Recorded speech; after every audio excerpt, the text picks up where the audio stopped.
Now, okay, you're not hearing... There she is. Here she is. Okay, now, is there sound? There we go. Okay. I would like me to talk and test the sound. There you are. It's working. Okay. Did you hear the little intro? I heard the little intro and I was embarrassed and I was crying and all the rest. And I'm awfully glad that you didn't ask me to make my statement about my image, because all I could think about was the statement, one of the major statements you gave me was something about my breasts, something about staring at my tits, and I could not remember the punchline to it. So everybody else did, so I'm obviously the only person you gave it to, which makes me very embarrassed. Do you know what it was? I don't. I mean, I remember that there was a tit one, but I don't remember the line either. But okay. You created a little bit of curiosity. About my tits? This is my friend. Alright, now, let's talk a little bit. I feel like Barbara Walters is You're awfully quiet all of a sudden. I had to sort of... Oh, I know, I just had to put my volume up. Wait a moment, I'm going to put my volume up. Suddenly I'm sounding English, and I spend most of my time sounding American, but I'm going to just default to English right now. Okay, that's perfectly fine. Now, here's my question. Okay. I want to talk about a little bit about moving away, because you said something to me, you know, when we were rehearsing yesterday and just talking about this, you said something to me about that sort of permission to leave and the permission to come back. Do you recall? I mean, I'd love for you to say just something about what you've discovered about that, what you feel about it. I've always been itinerant. I was, as Sam said, raised by a stage mother.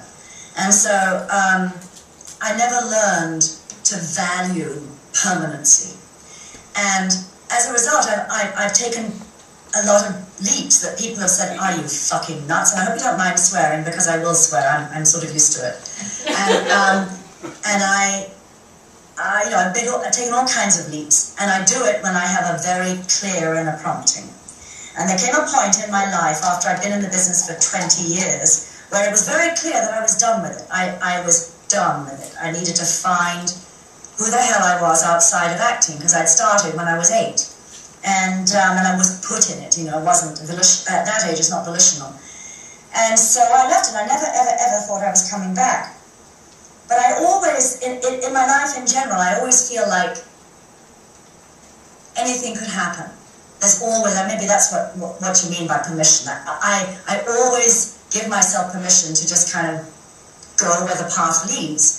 And the path, once I quit acting, led in lots of different directions, and I thought each one was the end. I thought I was a permanent journalist, and then I wasn't. I thought I was a permanent psychotherapist, and then I wasn't. I thought I was a permanent producer, a permanent director, a permanent editor. All these things I did on my way coming back to acting. And I'm clear now, at least I think, that this is a permanent move for me, that I am back in my matrix, where I should be, among my species.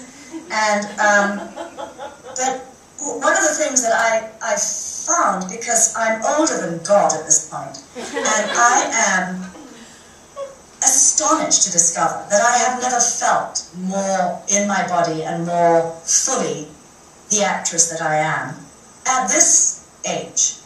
And when I was younger, I was feeling, I mean, when Sam says I have a number of names, he first met me as Elizabeth Moore, and then as Elizabeth Dartmoor, and then I wrote a check for him, and it had my then married name, which was Karen Mary Shea, and he persuaded me that was a better name to use, so I swapped that. And now I'm back to my actual legitimate NATO name, which is Karen de la Peña. And along the way, when I was in California, I had blonde hair and I wore green contact lenses, and I did every fucking thing I possibly could to try and maximize my commerciality. And when I was younger, I really basically never felt like I was sitting in it. Now, I don't know what's going to happen in the future, but I am sure as anything that I am exactly where I need to be, and I am exactly in the body I need to be in it. And there's something very gratifying about that. And really have this sort of missionary zeal to say to anybody who might be feeling, which is how I was feeling when I quit, this business is for the birds. I don't feel, it has no dignity. I don't feel like I have any respect, and I want respect. I've got a good mind. I want to explore it beyond what I can do. I want to have some authority over my life. I want to stop being the supplicant. All of those things I felt very clearly. And I would urge anybody who has that in them not to be constrained by the feeling that they have to stay in acting, because I'm living proof that if acting is in you, it will lie dormant until it comes roaring out. And when it comes roaring out, it may be at the time when you are best equipped to be able to take advantage of your talents. I always knew I could do what it is that Sam's slowly doing, but I didn't have enough of myself available to find the work. And for whatever reason, and an awful lot of it is simply, it is graft on my part, but some of it is simply being willing. I'm very game. I answered an ad in Backstage that said, staged reading, actress ranging from 45 to 55. Come and do it. And so I thought, okay, fine, I'll submit for that. I submit for everything within my age range that doesn't involve taking my top off. And I submitted for it and went up for an audition, and I got the audition, and then I got a call back, and then I didn't hear for a while, and then I got the job.